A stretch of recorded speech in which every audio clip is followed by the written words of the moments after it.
வாழ்க வளமுடன். அனைவருக்கும் வணக்கம். வாங்க இன்றைக்கி நம்ம மட்டன் சுக்கா எப்படி பண்ணலான்னு பார்க்கலாம். நான் இன்றைக்கி 3/4 கிலோ மட்டன் எடுத்துருக்கேன். அது கழுவி சுத்தம் பண்ணி வச்சுருக்கேன். அதுக்கு தேவையான பொருட்கள் என்னென்னு பார்த்துடலாம்.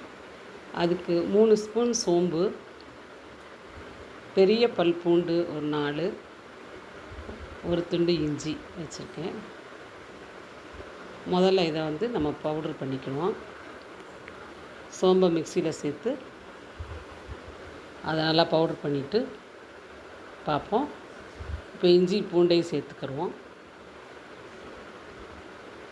சேர்த்துட்டு கொஞ்சமாக தண்ணி சேர்த்து இப்போ அதை கொஞ்சம் அரைச்சிக்கலாம். அரைச்சாச்சு. கொஞ்சம் பரபரன்னு இந்த பக்குவத்தில் இருக்கணும். அப்போ தான் நல்லாயிருக்கும். ரொம்ப நைஸாக வேணுன்றது கிடையாது. இப்போ மட்டனுக்கு தேவையான மசாலா போட்டு நம்ம பெசரி வச்சுக்கலாம். அதுக்கு 1 ஸ்பூன் மஞ்சள் தூள், 3 ஸ்பூன் தனி மிளகாப்பொடி.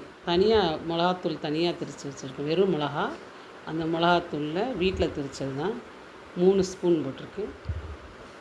உப்பு தேவையான அளவு. நம்ம அரைச்சி வச்ச சோம்பு இஞ்சி பூண்டு பேஸ்ட்டை போட்டு பெசரி வச்சுக்கலாம். நல்லா பெசரி வச்சுட்டு ஊறணுன்றதுலாம் இல்லை.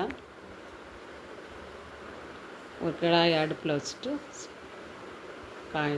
காய வச்சுக்குவோம். எண்ணெய் ஊற்றிக்கலாம். எண்ணெய் ரொம்ப ஓவராக காஞ்சிடக்கூடாது.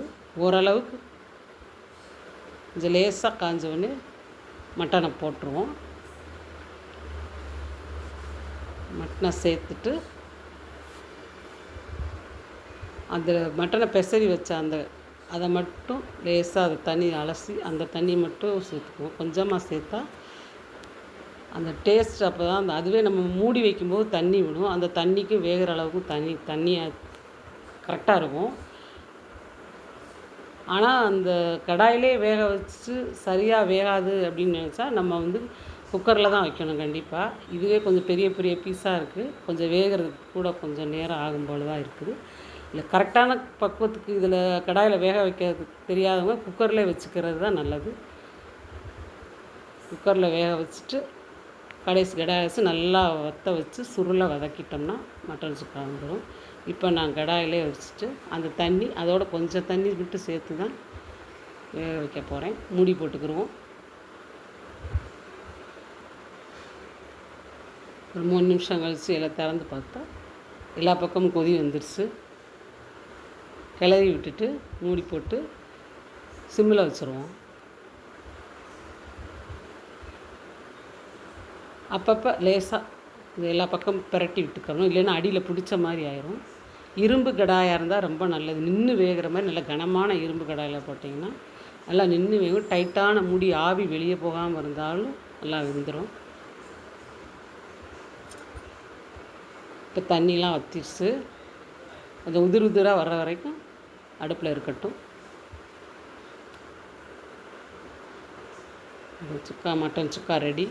சுற்றி எல்லா பக்கம் ஒரே மாதிரி நல்லா கிண்டி விட்டு நல்லா பிரட்டி விட்டு அடியிலேருந்து மேலே எல்லாம் இதுன்னா இந்த கலர் நல்லா கிடைக்கும். சட்டியில் இருக்கிறதெல்லாம் நல்லா வலிச்சு விட்டு அதை லைட்டாக பிடிச்சிருக்கும். அந்த மசாலா நல்லா